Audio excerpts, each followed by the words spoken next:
essentially about our Learn to Learn programme, which is just moving into its second year here at King's. And we just thought we would like to take an opportunity to talk to our parents and indeed students, partly to know that you've all heard the same thing, so that you can talk to each other at home about some of the things that we are going to say today, and about what students will be experiencing at King's over the years to come.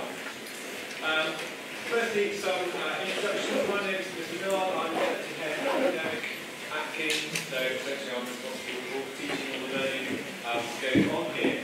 We also have with us today Mr. Glass, who is our Director of Learning Support. Mrs. Glass is not actually going to be speaking during the presentation, but she does oversee the Learn to Learn programme, in fact, and you may wish to ask her questions at the end, and she's here for that. You'll also hear this afternoon from Mrs. Hartley, who is our Learning Skills Coordinator. So she delivers the bulk of this Learn to Learn programme in terms of discrete lessons for the students, and also helping us to train the staff, because this is a relatively new venture for us. So, I wanted to start with, just before I go into the Learning to Learn programme in a little bit more detail, just to introduce you firstly to the Firefly learning platform. Students, as you will know, have been asked to bring a tablet device into school to help with their learning and accessing timetable information and the like.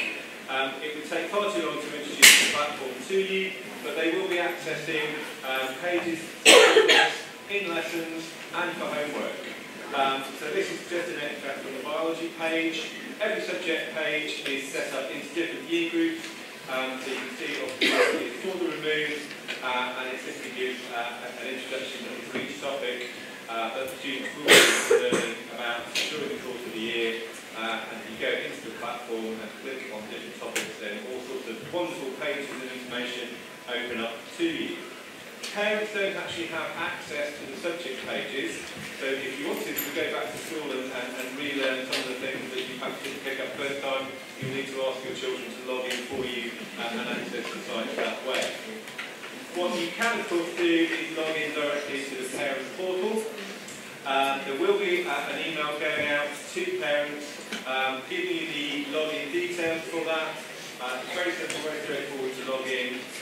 If you have any problems with that for any reason, then the email will direct you to Mr. Warren, who is our Director of ICT, and he will assist you with the logging in process.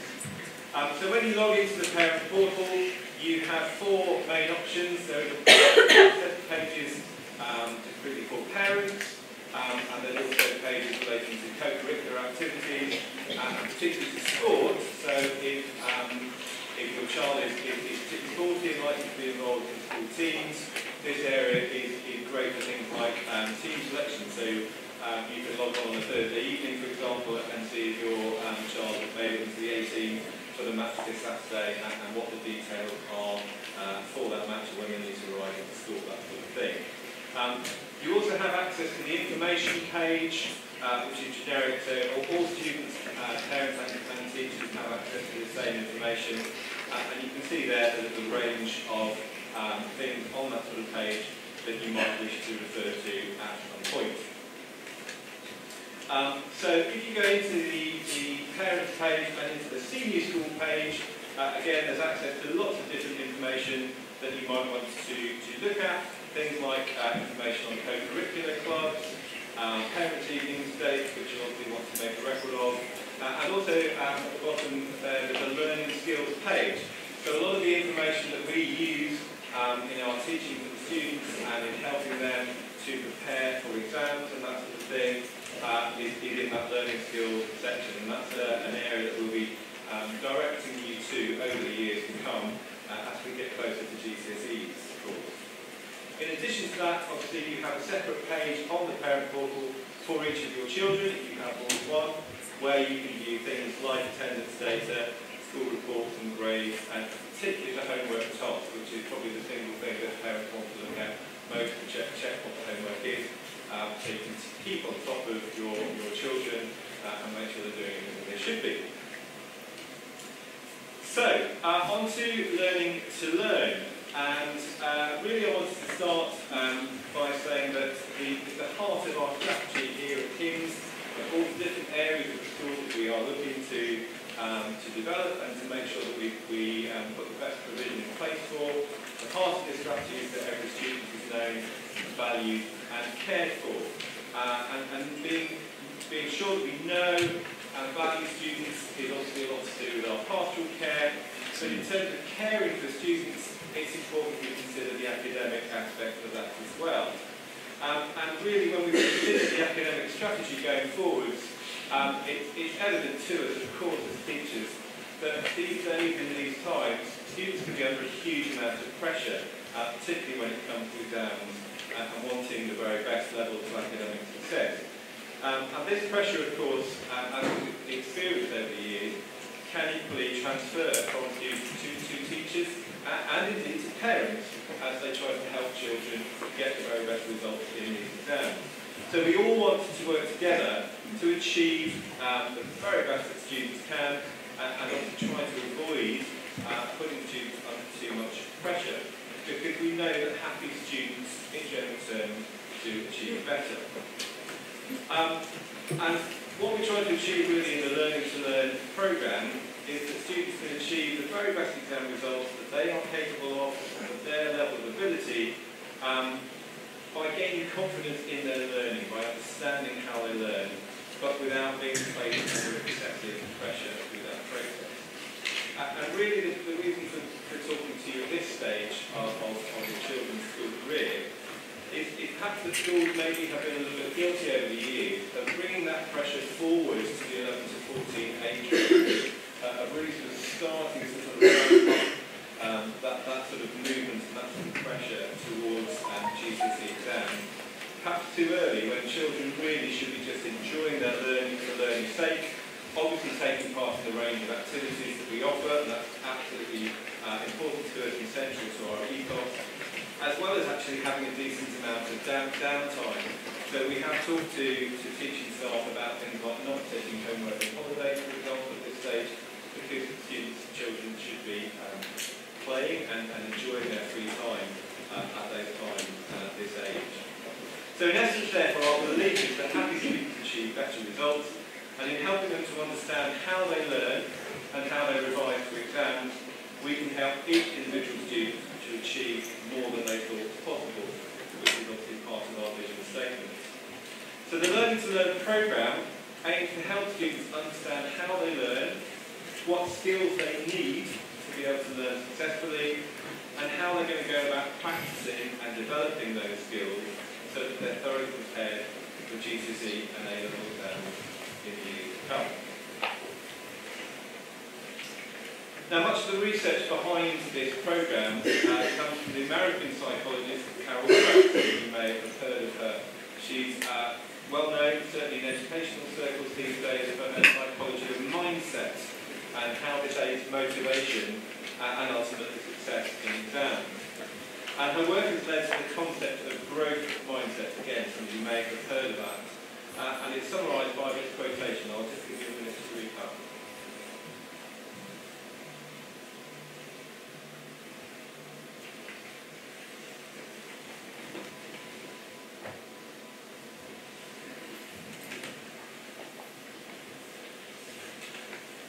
So the key point of this really is that you don't have to be the most able student to succeed. And what we're aiming for is that all students strive to do their very best, whatever their abilities. And as I say, that they really do enjoy their learning here at King's, rather than worrying about where they sit in the ranking in a class. And I would also urge parents, please, not to worry about where children sit in the ranking in the class. It's not something we communicate to you. What we're absolutely interested in is whether each individual student is doing the very best that he or she can, not how they compare to other students. It is important, as Carol mentions, it's there also that we help our young children, our students, to develop the resilience that they will need. As they prepare for GCSE and A-level exams, these can be tough, and they will need that resilience to make the very best of those opportunities and those times. So just looking a little bit more at this growth mindset and how it relates to perhaps what might have existed before in terms of a fixed mindset. So you may recognise some of the sort of quotations there. So for example, I'm either good at something or I'm not.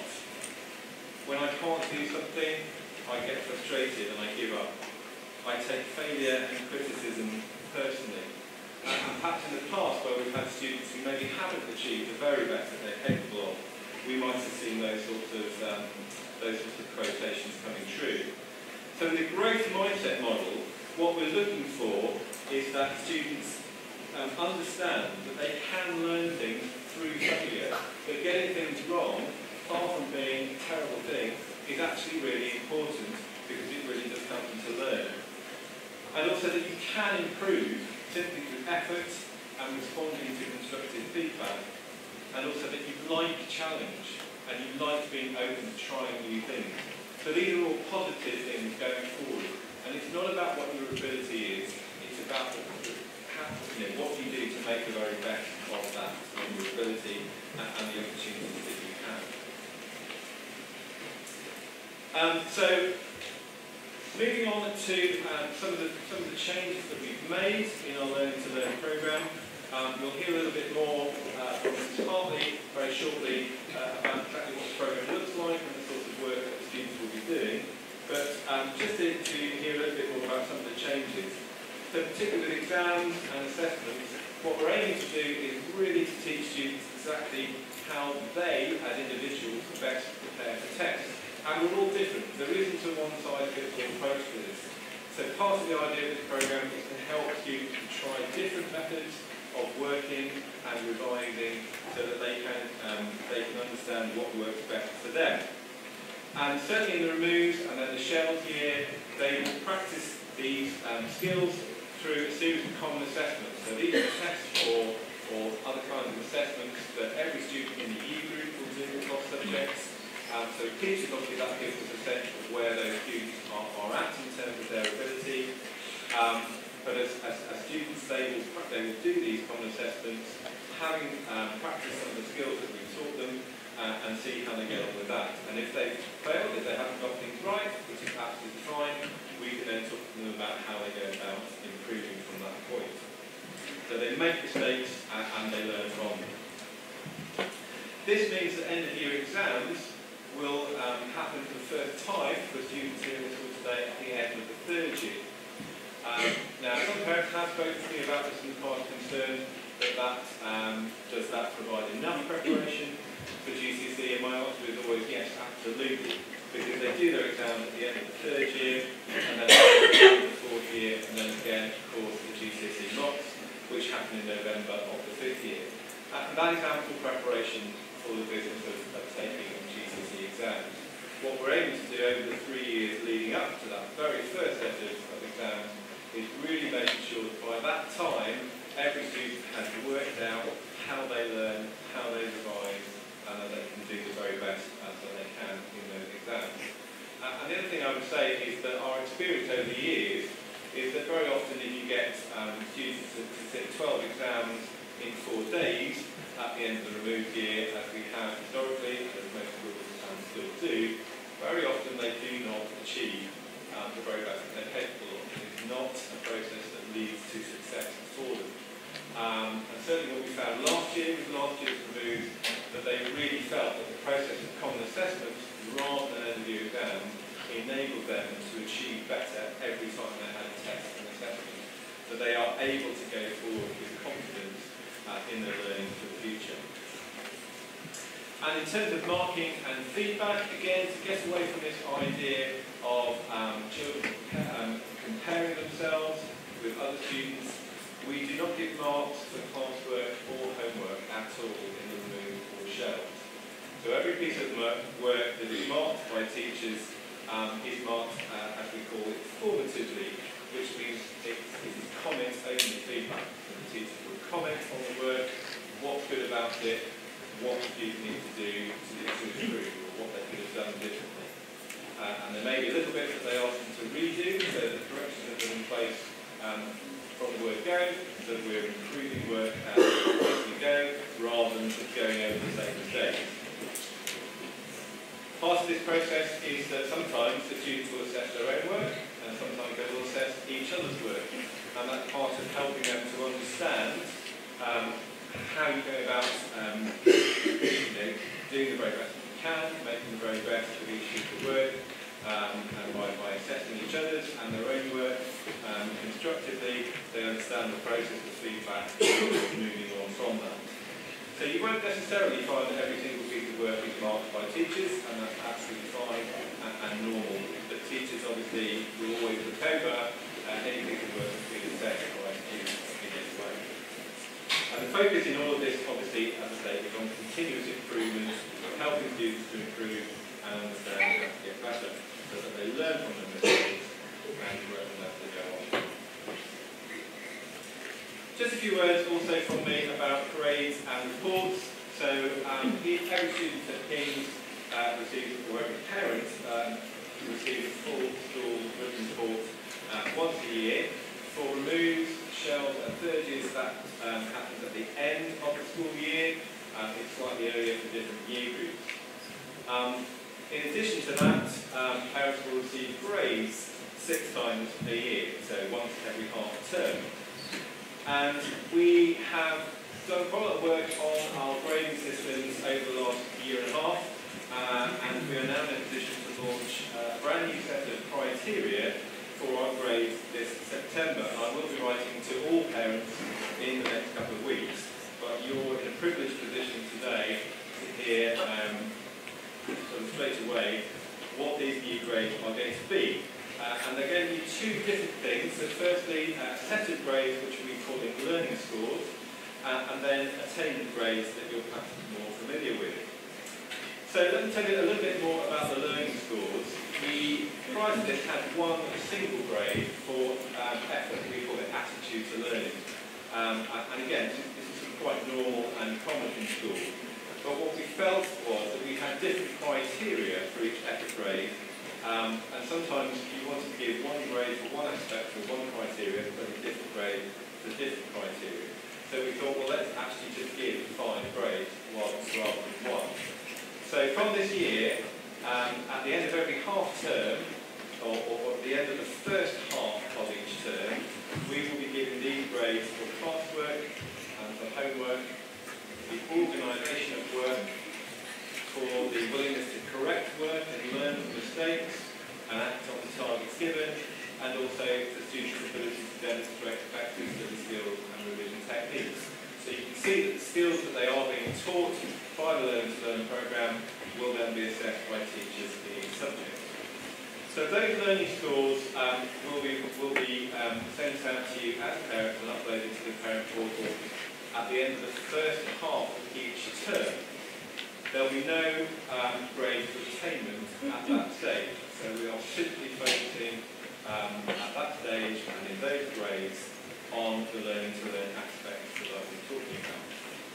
And then at the end of each term, so the other 3 sets of grades a year, you will simply receive an attainment grade. So that we distinguish between the 2 things, looking at half term at the learning, how that's going, and looking at the end of term at the effect that's having on attainment. And again, in line with the ethos of the Learn to Learn programme, rather than looking at absolute grades, A, B, C, D, or the like, in the removed and shells, we are simply grading the students on whether we believe they are outperforming our expectations of them, or whether they're in line with those expectations, or whether they're below those expectations. And we have different ways of setting expectations of students based on what we believe is their natural ability. So, as I say, rather than grading students on an absolute scale, we are attempting to say how we think those students are doing relative to their own ability. So the grading system attempts to look after the individuals in that way. Once students get into the 3rd year, and at the time when they're choosing options for GCSE, it's obviously important that you as parents have some indication of how they're performing on that absolute level. So at that point, we start the process of preparing for the new 9-to-1 grading system in GCSEs by adopting an attainment grade, which is 4, 5, 6, or 7. And you can see the sort of criteria that we're adopting for those. And obviously beyond that, it's onto the GCSE and the A-level grading system. Going back to the sort of growth mindset aspect of where we all started, one of the key things and what I want to emphasise with you this afternoon is this idea of learning from failure. And there are sort of two ways of looking at this, failing backwards and failing forwards. And obviously you might understand that what we're trying to get the students to do is to understand this idea of failing forwards. So where it goes wrong perhaps is falling backwards, where students want to avoid making mistakes. They'd rather do nothing than get it wrong. We want them to try, and if they fail, it's absolutely fine. If it goes wrong, sometimes people will blame others. They'll blame their parents, they'll blame the teachers, they'll blame the textbook, they'll blame their calculator, something else other than them because they are perfect and can do no wrong. They might end up repeating the same mistakes if they don't respond effectively to the constructive criticism and feedback that they've had. And that will limit their eventual performance. They may think they're a failure, and that will lead to poor effort. So that's what we don't want. Instead of that, we want students to adopt this idea of failing forward. So if they make mistakes, that's great. Celebrate the mistakes and learn from them. And that encourages students to take risks, to be open to just having a go and trying something else. To understand that failure is a really important part of learning and to stay positive even when they make mistakes and however many mistakes they make, which develops the resilience and the perseverance that I was talking about and maintains their effort.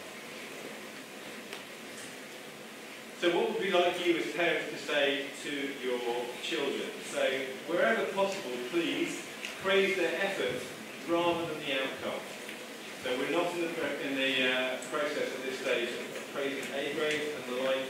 You won't actually get there. But praise their effort. Praise them if they've worked hard. Praise them if they show that they're improving and getting better at something.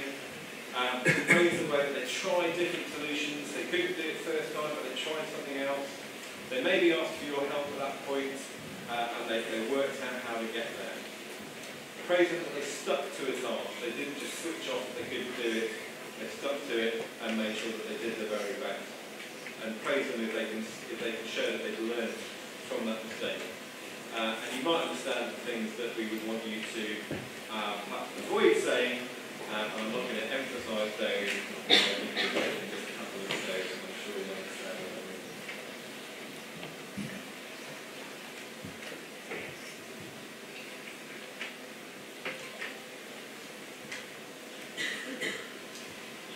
So, that's enough from me. I'm going to hand over to Mrs. Hartley now, who's going to be explaining just a little bit more about what we're actually teaching the children.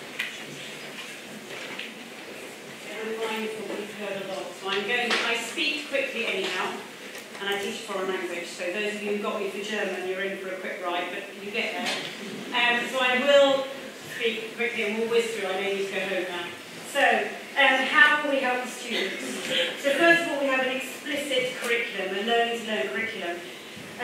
We can't pack it all in the first 4 or 5 weeks. So even though we say we teach your children the skills, it takes 2 or 3 years to do that. So they will, when they have their first common assessment, they might not have been taught how to do something, but we will go through. So they will go through this curriculum. The first thing you'll be doing is a study space. So removes, we'll be doing this, it's a quick one, parents, this is an example of what we do. Make sure you've got a good study space at home.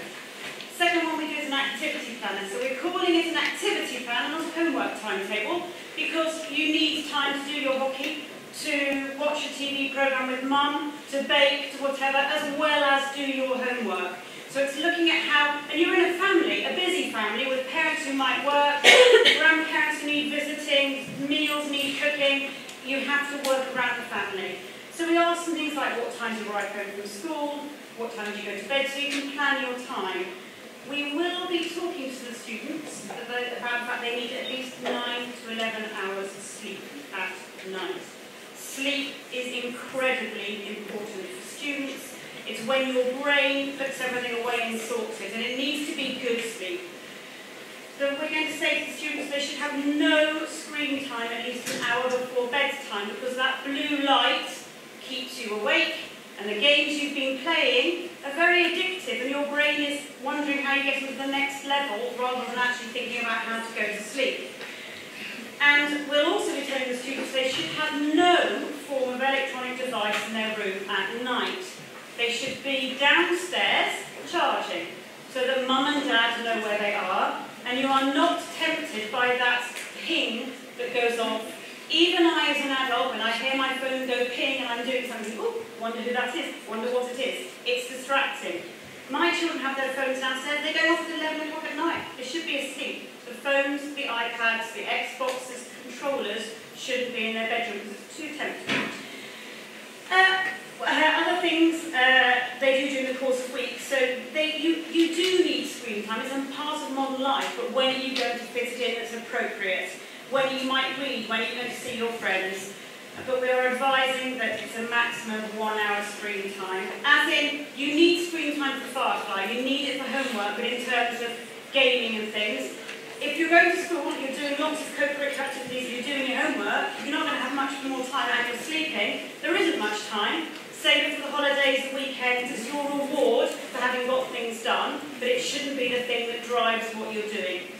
So that's what we're going to say to the students and parents. So that's the first thing. The next thing that we're looking at is the theory of memory, so how our memory works. There is brilliant research out there about the neuroscience of the brain. So removes, you'll be learning about synapses, neural pathways, short-term memory, working memory, because if you understand that, you will understand how your brain works and how you will learn best. Now at school and going forward in life, all those things. So we'll be having a session on memory theory. We then move on to things like note-taking. So why do we need to note-take? How do we note-take? If you've learned about the theory, keywords, springboarding, neural pathways, remembering, that sort of thing, so we're looking at how to note-take effectively. Because your textbooks are very thick with lots of words and you can't remember all of that. Then because you've learned about the theory of memory, we're looking at memory techniques. So memory, palace, storytelling, chunking, categorizing, mnemonics, memory pegging, rhyming, pegging, teaching, recording, Cornell notes, testing, so on. We'll be looking at all these techniques about how they're ideas. You will not be able to do some of them. You will find some of them very frustrating, but some will work for you, and you've got to work out which ones those are. But we will be teaching you lots of different techniques about how to memorize and how to use your brain effectively. Now you know the neuroscience. That is taught by me and by your tutors explicitly. So we take you out of your subject time and I will talk to you about that as a group. For certain things we can teach you outside the curriculum, but also many of those skills need to be taught in the subject area you're learning it. So chemistry, geography, we can't teach it outside. They need to be taught through chemistry, through geography, through languages. So in modern foreign languages, for example, you will have vocabulary tests every week, every other week. But we are going to teach you certain ways of doing it. So in Metacognition 1, we are going to use look, say, cover, write, check. You will have to use that method in order to learn your vocabulary, whether you like it or not, even if it doesn't work for you. In Metacognition 2, we'll be using Quizlet. In Metacognition 3, we're using flashcards. At the end of the year, you are able to evaluate which method works for you, whether it's a mixture of whatever, and therefore you will have learned how best to learn vocabulary through using different techniques which we taught you explicitly in languages. So it's working outside of your curriculum subjects, but we're working in subjects, with subjects, to look at those skills that are specific to that subject. How will help them as well as we're looking at metacognition, so how you learn. So this planning cycle. So we're looking at planning, monitoring, evaluating. So every student, when they look at a task, whether it's a homework task, a project they've got to do, a learning task, they need to plan it. What are my strengths? What are my weaknesses? What is the task? Which skills do I need for that task? And which ones am I going to use? When they're doing that task, is it going well? Is it working? Is it not working? And then after they've done the task, they need to evaluate.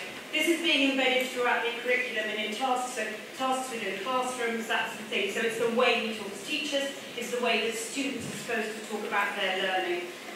Hopefully to end up with what we look at, we call a toolkit.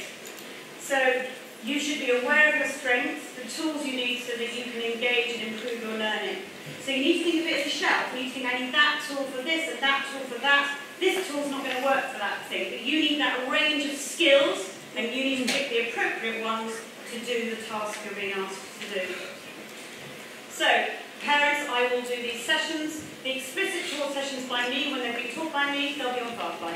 So if they talk about something, or they don't understand something, or they want to go back to something, all the PowerPoints are in Firefly, and I will leave my notes, because some of the PowerPoint slides won't make sense to you, but there's the notes underneath if you need to look at them. And what can you do to support at home? Ensure that it's on sleep. Have the battle about the use of electronic devices.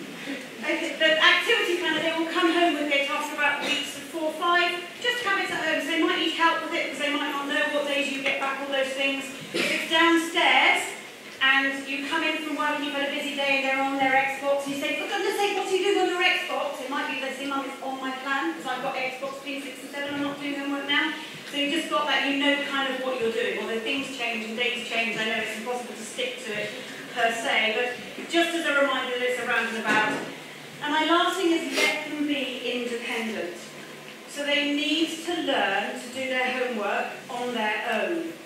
If they do it the day it's set, it's very rarely for the next day. It shouldn't really be the next day at all. It should be given time. But if they do it the day it's set, they remember what was done in class at the start. So they're reinforcing their learning, why we set it that day. So they haven't forgotten the lesson. It's still fresh in their minds. And it means that if they can't do it, they've got time to go and see the teacher and say, I really can't do this. We all help a tiny bit at home, just 1 or 2 questions, but if you sit down and do it with them and for them, they don't learn as well as they should, and the teacher doesn't know your child can't do it. So you mask the problem. The students, you can email teachers, you can go and find them. They might not be able to help you that day, but they will get back into their course, or come and see me, or this. Some problems are sorted out in 5 minutes. So please let them struggle through tasks, find their own way, ask for help, and sometimes not do well in their homework. If you can't do it, you don't get a good mark, that's okay. The learning is how you get better. So they're really, I think it's safe. Thank you very much. That's it. We're not going to take questions at this point, but if you'd like to come and ask any questions, thank you very much.